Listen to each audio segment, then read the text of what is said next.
சில நாட்களுக்கு முன் நைஜீரிய மாணவர்கள் 2 பேர் டெல்லி கிரேட்டர் நொய்டா மாலில் தாக்கப்பட்டனர். So we have to leave that place. My dad is not with me here, my mom is not with me here. அந்த தாக்குதல் தொடர்பாக ஆப்பிரிக்கர்கள் இந்தியாவில் பாதுகாப்பாகத்தான் இருக்கிறார்களா என்ற கேள்வி எழுப்பப்பட்டது. இதற்கு சர்ச்சைக்குரிய பதிலளித்தவர் பாரதிய ஜனதா கட்சியின் முன்னாள் MP தருண் விஜய் அவர்கள். இந்தியர்கள் நிறவெறியர்களாக இருப்பது தீயது. நாங்கள் நிறவெறியர்கள் இல்லை. அப்படி நாங்கள் நிறவெறியர்களாக இருந்தால் தமிழ்நாடு, கேரளா, கர்நாடகா, ஆந்திரா மாநிலங்களில் வசிக்கும் தென்னிந்தியர்களோடு எப்படி சேர்ந்திருப்போம் என கேள்வி எழுப்பி சர்ச்சையில் சிக்கினார். தான் பேசியது தவறாக புரிந்து கொள்ளப்பட்டதாக அவர் வருத்தம் தெரிவித்தாலும் அவரது பேச்சு ஆராய்ச்சிக்குரியது. இந்தியாவில் நிறவெறி பிரச்சனை காலூன்றிவிட்டதா? மக்களின் மனதில் வேற்றுமையில் ஒற்றுமை என்ற வார்த்தையை மீண்டும் நினைவுபடுத்த வேண்டிய காலகட்டத்தில் இருக்கிறோமா? அந்நியர்களை அண்ணன் தம்பிகளாக பாவித்து வரவேற்கும் வழக்கம் நம் நாட்டு மக்களுக்கு மறந்து போய்விட்டதா? உண்ணும் உணவிலும் உடுத்தும் உடையிலும் தரத்தை எதிர்பார்க்கும் நாம் நம் நிறத்திலும் தரத்திற்கான அடையாளத்தை தேடுகிறோமா என்ற கேள்விகளுக்கு விடை தேடும் பயணமே நிறமா தரமா ஆவணப்பட.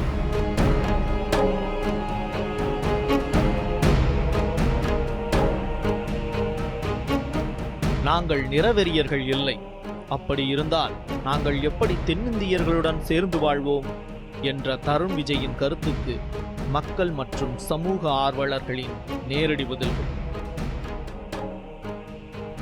இது மாதிரி ஸ்டூபிடான திங்ஸ்லாம் பதில் சொல்லணுன்ற அவசியமே யாருக்குமே கிடையாது. இது மாதிரி ஃபேஸ்புக்கில் பார்த்து அதை பற்றி too worst. Thanks, no comments on that. Too worst. அதை பற்றி பேசுறதுக்கே இஷ்டமே இல்லை. நம்மை அறியாமல் நம்ம கருப்பாக இருக்கோமா சிவப்பாக இருக்கோமான்னு பிரச்சனை கிடையாது. நம்ம மனசில் சிவப்புக்கு ஒரு அங்கீகாரம் கொடுக்குறோம். அப்போ அவர் சிவப்பாக கருப்பாங்கிறத விட சிவப்பாக இருக்கவங்க பெட்டர் ஆஃப் அப்படிங்கிற ஒரு விஷயம் ஆழ் மனத்தில் இருக்கக்கூடிய ஒரு நிலை, அனைத்து மனிதர்களுக்கும் இருக்கக்கூடிய ஒரு நிலை அவருக்கும் இருந்திருக்கலாம்.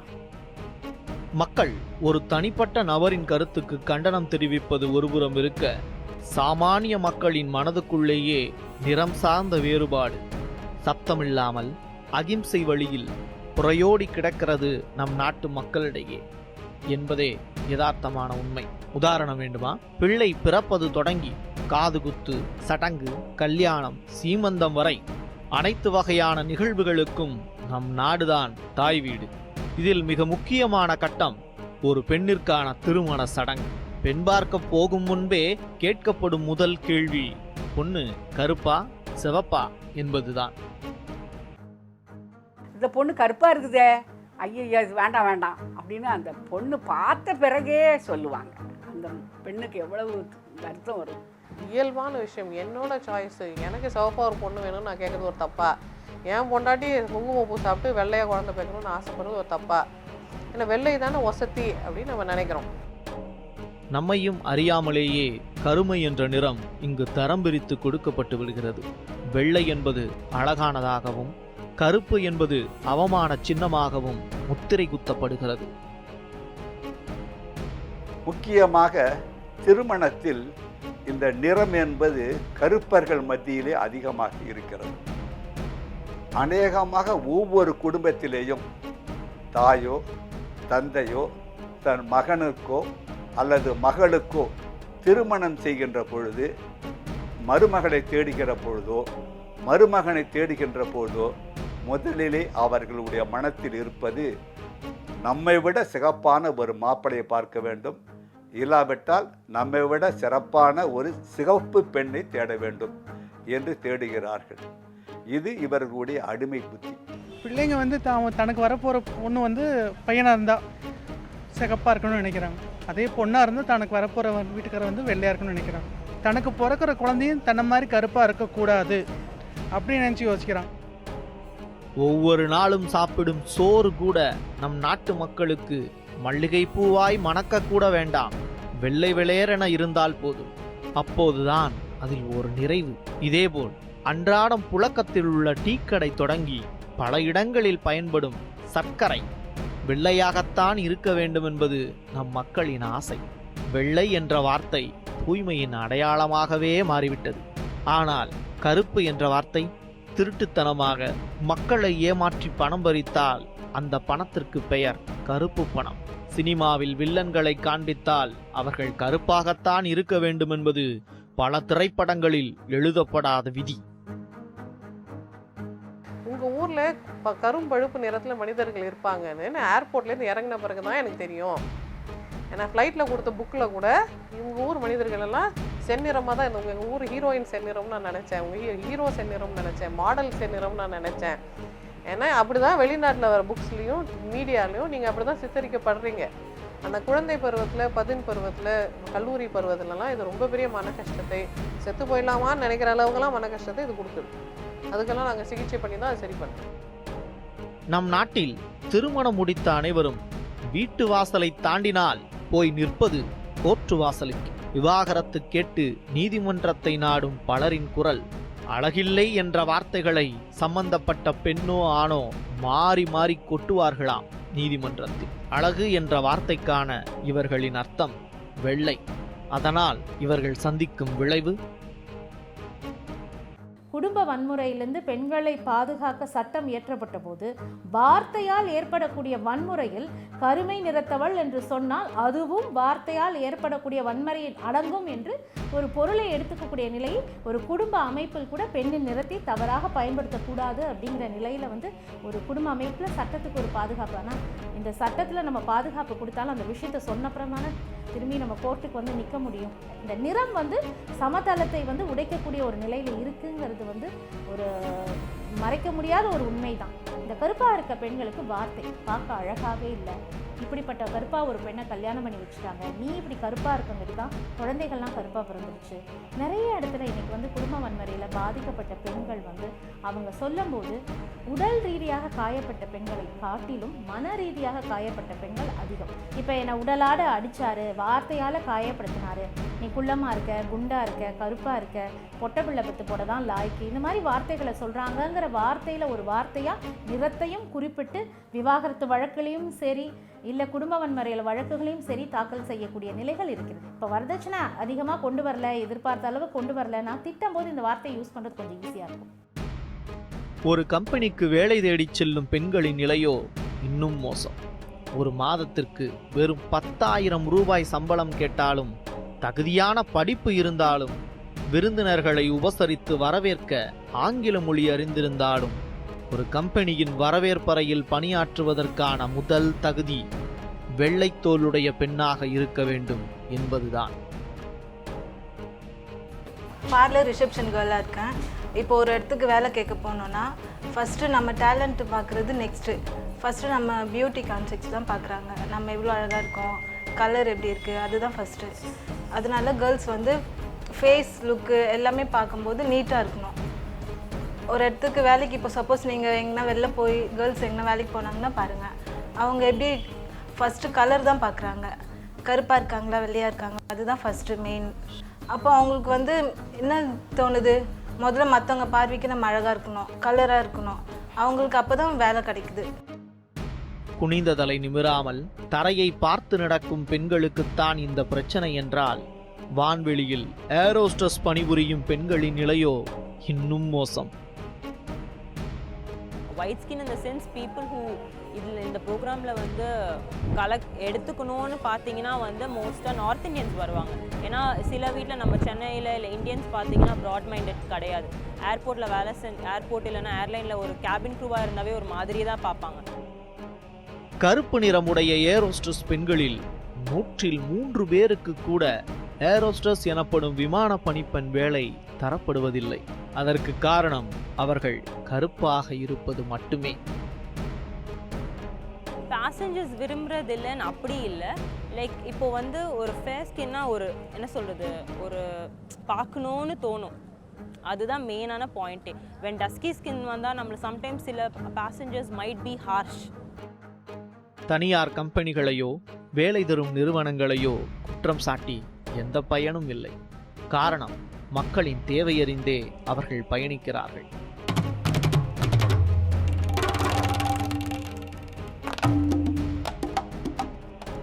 ஒரு நாட்டிலிருந்து இன்னொரு நாட்டிற்கு புலம்பெயர்ந்து போனால் அவர்களுக்கு பெயர் புலம்பெயர்ந்தவர்கள். அவர்கள் கருப்பர்களாக இருந்தால் அடிமைகள். முதலாளிக்கு தொழிலாளி அடிமை என்ற நிலை ஒருபுறம் இருக்க, உலகின் ஏகாதிபத்திய நாடுகளில் வெள்ளையாக இருப்பவர்களுக்கு கருப்பினத்தவர்கள் அடிமைகள் என்று ஆனதுதான் நாம் கடந்து வந்த வரலாற்றுச் சுவடு. ஆதி மக்கள் கிட்டத்தட்ட ஒரு 5 லட்சம் ஆண்டுகள் 6 லட்சம் ஆண்டுகளுக்கு முன்னால் உலகம் முழுவதிலேயும் கருப்பர்கள் தான் நிறைந்து இருந்தார்கள். இந்த கருப்பர்கள் பின்னால் வெளுப்பர்களாக மாறி கைத்தொழில்களை கற்றுக்கொண்டு ஆயுதங்கள் செய்து அரசாட்சியை கைப்பற்றிய உடனேயே அவர்களுக்கு வேலை செய்வதற்கு இந்த கருப்பாக இருந்தவர்களை பிடித்து கொண்டார்கள். இவர்களை அடிமைகளாக்கினார்கள். யுத்தம் புரிவதற்கு கூலிகளாகவும் விவசாய பயிர் செய்வதற்கான கூலிகளாகவும் இவர்களை வைத்து கொண்டார்கள். அதில் இருந்து கருப்பர்கள் அடிமைகள். எங்கெல்லாம் வெயில் மண்டலங்கள் உள்ளதோ அங்கெல்லாம் வாழ்ந்தவர்கள் இன்னும் கருப்பின் தொடர்ச்சியாகவே இருக்கிறார்கள். ஐரோப்பிய நாடுகளுக்கும் அமெரிக்காவுக்கும் சென்றவர்கள் வெளுத்து போனார்கள்.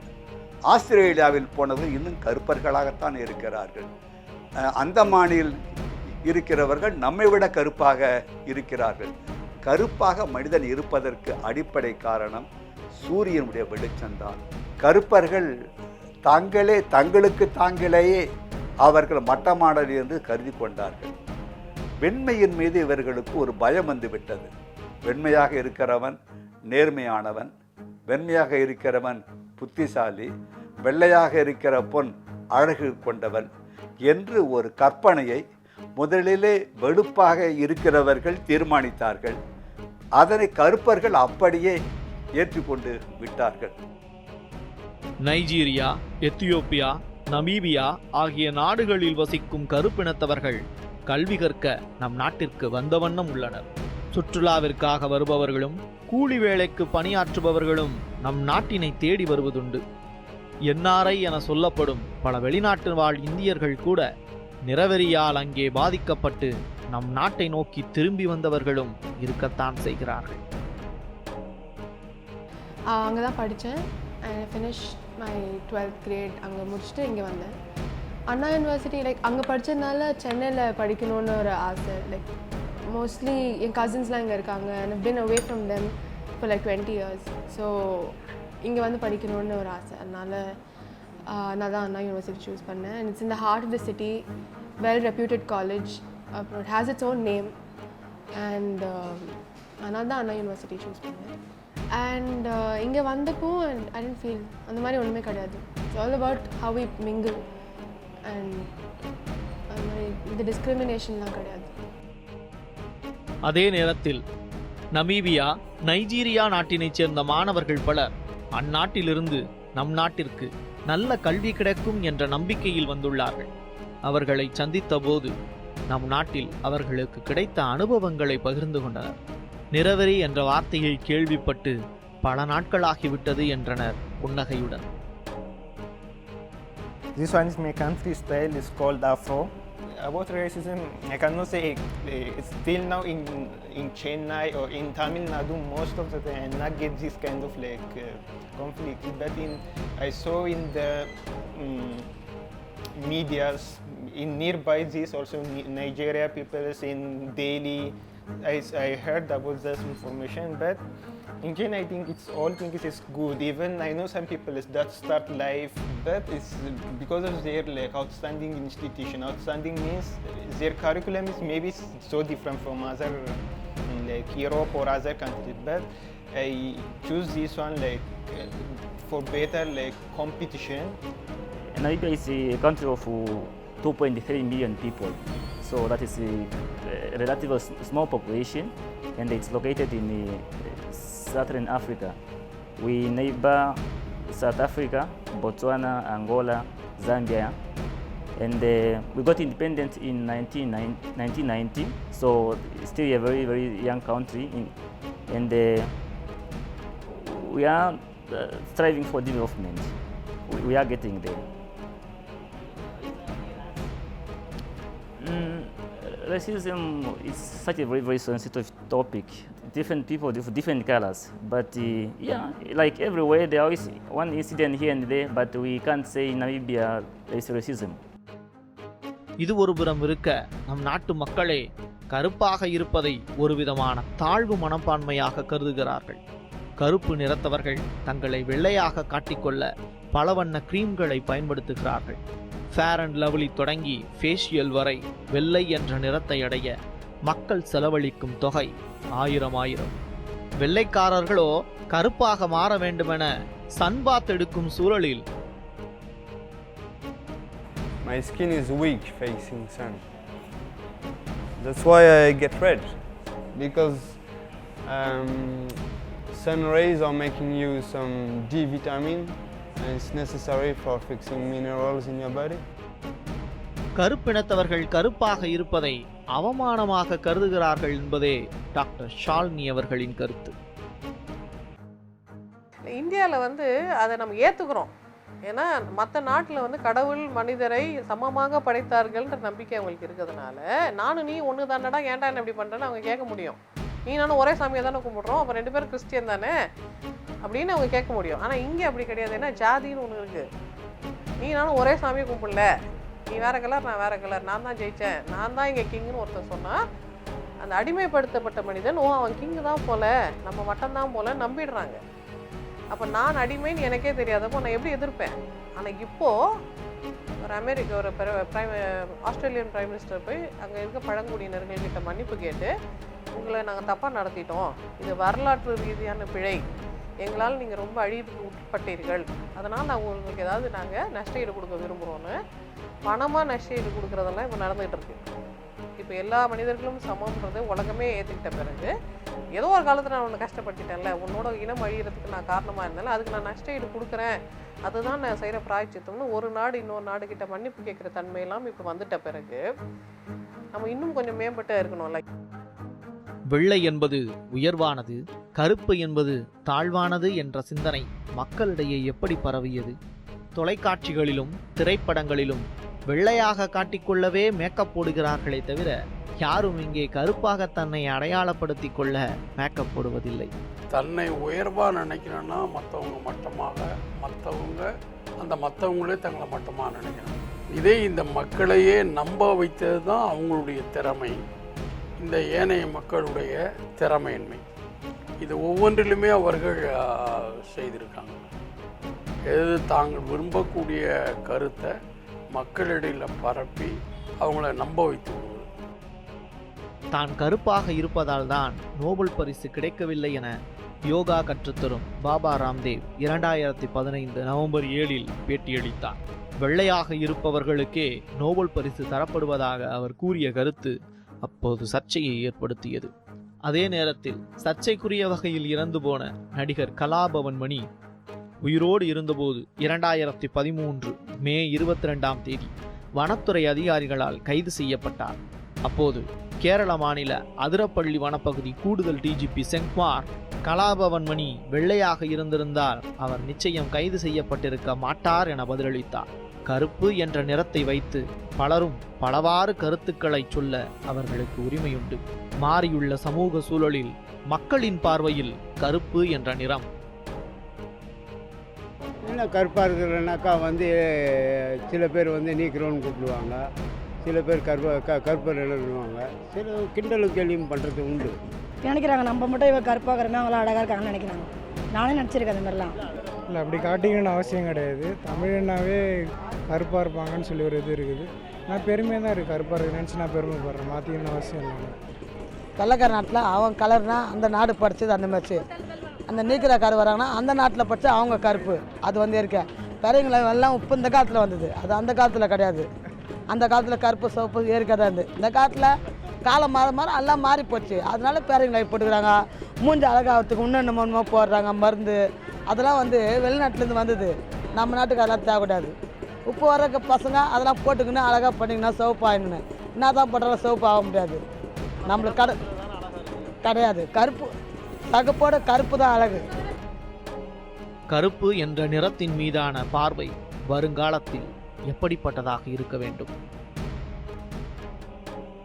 கருப்பர்களுக்கு தங்களுடைய நிறம் பற்றி பெருமித வேண்டும்.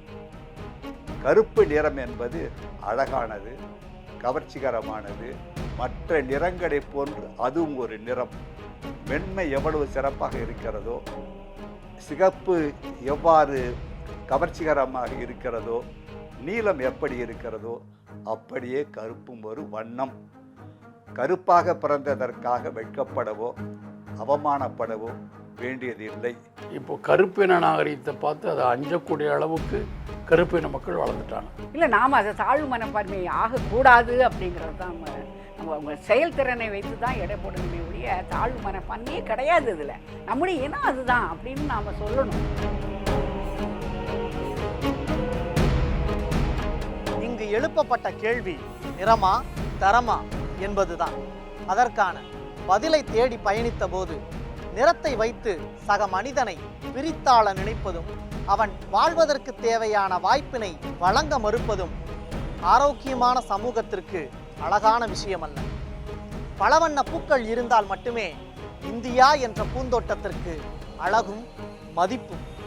அதை நினைவுபடுத்திய ஆவணப்படத்தில் பொறுப்பும் பொதுநலத்துடனும் பிரசாத், நியூஸ் 7 தமிழ்.